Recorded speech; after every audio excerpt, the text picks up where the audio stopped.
Shalom, shalom.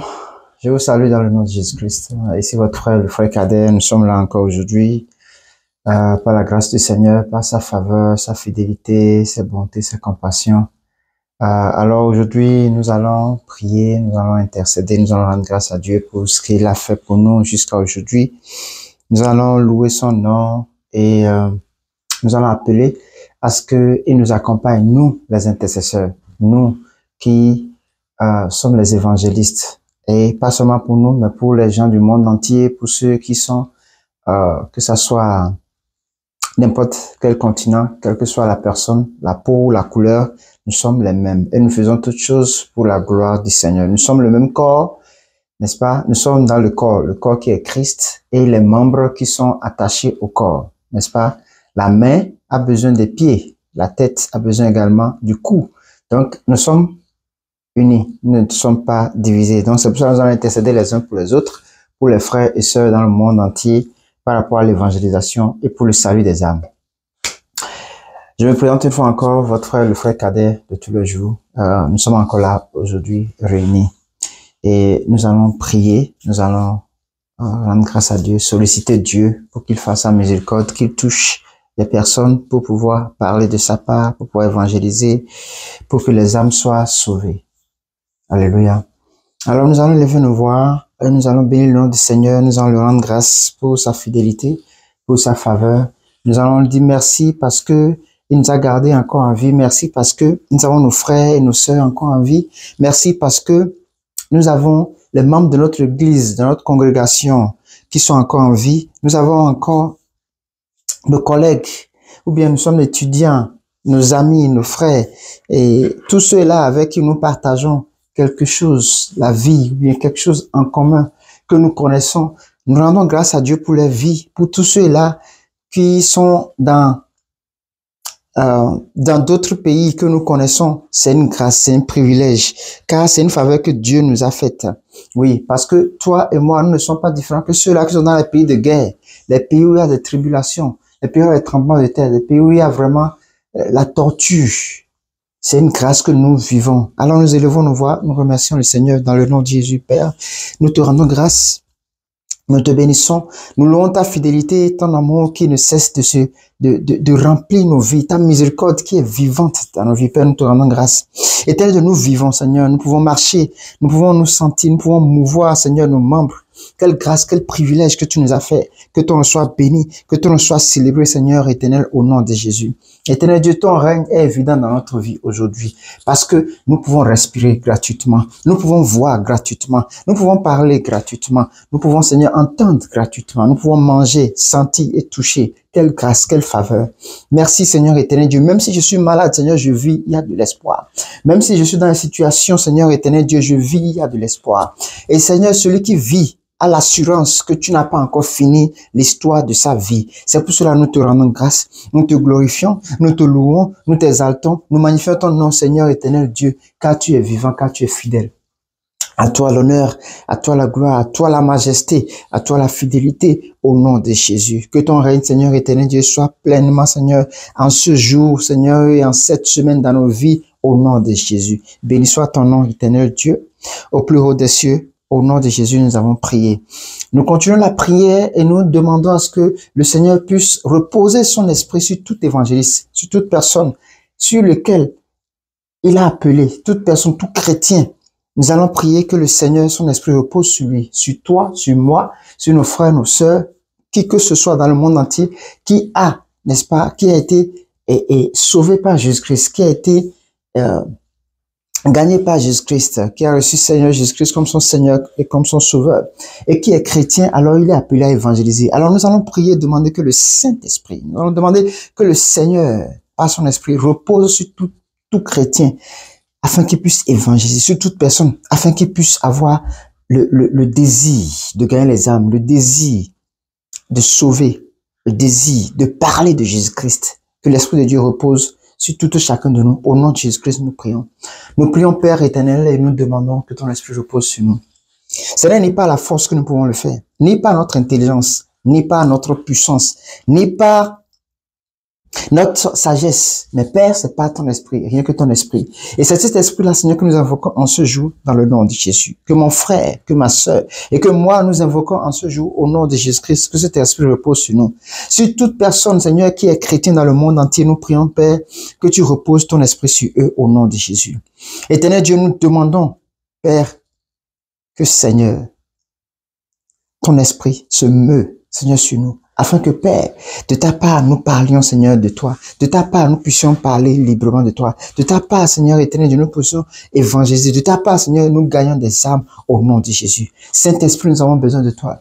Esprit de vérité, esprit de révélation, esprit de force, de puissance, esprit de feu, repose-toi sur nous. Esprit de prodige, de miracle, de guérison, esprit de parole, de connaissance, de discernement, repose-toi sur nous au nom de Jésus. Nous avons besoin de toi afin que nous puissions opérer en esprit et en vérité, afin que nous puissions faire les choses selon ta volonté. Et non notre volonté, mais ta volonté. Père, il est temps que ta parole aille aux quatre coins du monde. Il est temps que les nations connaissent qui es-tu, Jésus-Christ.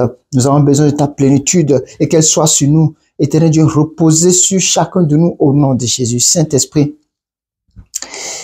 descends sur nous dans le nom de Jésus. Merci Seigneur éternel Dieu. Merci Père. Au nom de Jésus-Christ, nous avons prié. Amen. Nous allons prier, demander que la miséricorde de Dieu soit sur nous. Si éventuellement nous avons dit des choses, nous avons pensé des choses, ou nous méditons des choses contre nos prochains, nous allons demander que l'Esprit de Dieu nous pardonne, que l'Esprit de Dieu nous pardonne et qu'il nous conduise dans vraiment la volonté de Dieu dans le nom de Jésus. Tu vas prier, tu vas demander que la miséricorde, le pardon de Dieu repose sur nous en ce jour au nom de Jésus. Car ce n'est ni pas la force, ni pas la puissance, mais c'est pas l'Esprit de Dieu, n'est-ce pas?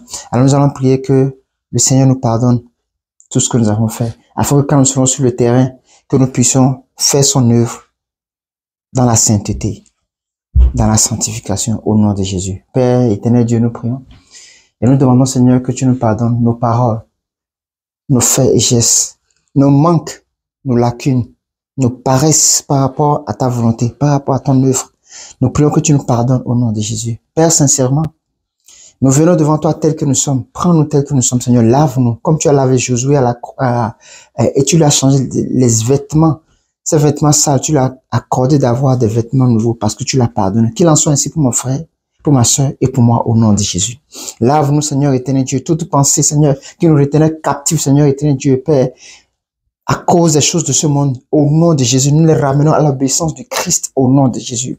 Tout ce qui est convoitise, tout ce qui est désir charnel, tout ce qui est de la chair, est crucifié à la croix au nom de Jésus, afin que, Seigneur, toi, tu prends le relève, que tu prends le devant, et que tu nous remplisses au nom de Jésus. Reçois l'honneur et la gloire, Père éternel Dieu, pour ta fidélité. Au nom de Jésus-Christ, nous avons prié. Amen. Nous allons prier, nous allons demander que le Seigneur, par sa grâce, puisse apprêter les cœurs, puisse sauver les âmes, qui ait compassion des âmes, qui ne regarde pas au péché du monde, qui ne regarde pas au péché des gens, mais qu'il sauve les personnes auprès de qui nous irons. Que ça ne soit pas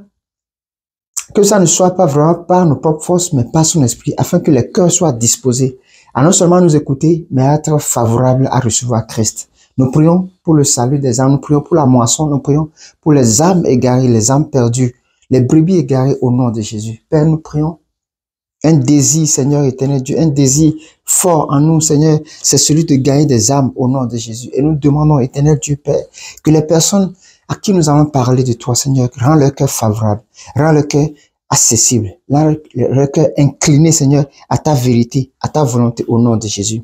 Nous prions, Seigneur éternel Dieu, que nous ne fassions pas les choses de nous-mêmes, mais que nous les fassions selon que toi tu le veux, selon que toi tu le désires, au nom de Jésus. Que ton règne vienne, que ta volonté soit parfaite. Je te prie, Père éternel Dieu, dans le nom de Jésus-Christ, Père, parle à travers nous, dispose les cœurs, Seigneur éternel Dieu, comme celle-là, comme Lydie dans la Bible, où tu avais rendu son cœur disposé à écouter la parole de Paul, à écouter les prédications de Paul. Père, donne à toute personne égarée, perdue, Seigneur, qui est sous une dépression, qui est, Seigneur, sous un joug, Seigneur, à écouter non seulement nos paroles, mais que nos paroles les guérissent, les délivrent, Seigneur éternel Dieu, et qui reçoivent Christ comme Seigneur Sauveur. Ramène vers nous ces brebis égarés, ramène vers nous, Seigneur, toute personne, Seigneur, qui a perdu désespoir, Seigneur. Donne-nous de les rencontrer sur le chemin, comme tu l'as fait à Philippe avec l'eunuque éthiopien, dans le nom de Jésus-Christ. Père, que ton règne soit évident dans nos vies, dans le nom de Jésus-Christ. Merci, éternel Dieu. Merci, tendre Père, pour tout ce que tu as accompli. Reçois l'honneur et la gloire, éternel Dieu. Au nom de Jésus-Christ, nous avons ainsi prié. Amen, amen, amen. Nous rendons grâce à Dieu. Nous avons prié, ce n'est pas par nos propres forces, mais c'est par la volonté de Dieu. Et tout est question de foi. Tout est question de foi. Ce n'est pas la force, la densité, la ferveur par laquelle tu pries qui donne les ossements. C'est pas la foi que tu mets. Tu peux prier dans ton cœur, sans même ouvrir ta bouche, et Dieu va t'exaucer. Comme tu peux également prier avec ta bouche, et Dieu va t'exaucer. Ce n'est pas que tu fasses la force, le bruit, les mouvements qui permettent à Dieu d'exaucer, non, mais c'est plutôt le cœur qui vient vers lui et qui prie. Le cœur qui vient vers lui et qui désire une chose. C'est ce cœur-là que Dieu exauce, c'est ce cœur-là que Dieu écoute. Nous rendons grâce à Dieu qui a permis à ce que nous puissions intercéder, ne serait-ce qu'un bout de temps. Et je le dis souvent, la durée n'est pas les ossements, mais c'est la foi qui est les ossements. Tu peux prier en 1 minute avec foi et tu as le résultat de quelqu'un qui a prié pendant 2 ans. N'est-ce pas? Donc, c'est une question de foi. Moi, je crois que les prières que nous avons portées ici aujourd'hui vont devant le Seigneur et il a déjà écouté. Donc, tout ce que je le fais avec foi et je crois que le Seigneur est à l'œuvre véritablement dans le nom de Jésus. Nous rendons grâce à Dieu et comme je vous annonçais, il y aura des personnes qui vont nous joindre, la plateforme qui va aussi également prier avec nous, qui va également intercéder avec nous comme le faisons. Et je prie que le Seigneur veille sur vous, qu'il vous garde et qu'il vous fortifie. Vraiment qu'il vous fortifie parce que on en a besoin dans ce temps-ci où les gens crient. Nous avons besoin et il faut qu'on se fortifie les uns les autres. La Bible dit, pleurez avec ceux qui pleurent et riez avec ceux qui rient. Il y a un temps pour pleurer, il y a un temps pour rire. C'est le temps où les gens sont en train de pleurer beaucoup plus et nous pleurons avec vous. Mais dans le même temps, nous n'oublions pas la prière. La prière qui est la consolation de toutes sortes de choses que nous rencontrons ou nous traversons. Et je prie que le Seigneur vous garde, vous fortifie et n'oubliez pas de parler de Jésus-Christ. N'oubliez pas d'évangéliser. C'est très important. C'est très important. Nous devons évangéliser. L'évangélisation, c'est la clé vraiment du royaume des cieux. C'est la clé de la volonté parfaite de Jésus-Christ. Je ne vais pas cesser de le dire. Et une chose aussi, je vous encourage, ne regardez pas les vues ou bien le nombre de followers quand vous faites les choses. Regardez à Jésus. Est-ce que ce que vous faites glorifie Jésus? Est-ce qu'il y a au moins une personne qui voit que ce que vous faites, ça le fortifie, ça l'édifie? Ça suffit largement. Jésus-Christ a délivré le possédé de Gadara qui était une seule personne. Mais il est allé, il a parlé de Jésus-Christ dans toute la Décapole qui est plus de 10 villes. Donc, une personne suffit. N'est-ce pas? Et un conseil, quand vous allez évangéliser, je vous en prie dans le nom de Jésus-Christ, ne discutez pas, ne tirez pas, ne cherchez pas à avoir raison. Non, pas du tout. Ne cherchez pas à avoir raison. Le plus important, ce n'est pas finir et avoir raison. Mais le plus important, c'est finir et que le cœur de la personne accepte ce qui a été dit. N'est-ce pas? Je reformule ça. Le plus important, n'est-ce pas? Ce n'est pas gagner les tiraillements. Et oh non, c'est ceci. Oh non, c'est cela. Oh non, ceci. Et vous tirez dans l'évangélisation. Non. Le plus important, c'est pas gagner aux disputes, aux tiraillements. Non. Ce n'est pas ça. Ce n'est pas gagner, comment on appelle, je cherche le terme approprié, gagner forcément à convaincre que c'est toi qui as raison, c'est ce que tu dis qui est vrai. Non. Le plus important, c'est de gagner le cœur de la personne. C'est le cœur de la personne. Si la personne est arrivée à t'écouter, n'est-ce pas, et est partie, c'est tout ce que tu as besoin. Jésus-Christ va faire le reste. Il va faire le reste. Shalom, shalom chez vous. Que le Seigneur vous bénisse, qui vous garde. C'était un plaisir. Votre frère, le frère Cadet, qui était là encore aujourd'hui. et je rends grâce à Dieu. Par la grâce du Seigneur, nous allons nous retrouver encore demain. Si le Seigneur ne revenait pas, n'est-ce pas? Mais d'ici là, portez-vous bien, que la paix du Seigneur soit avec vous. Shalom chez vous et à demain.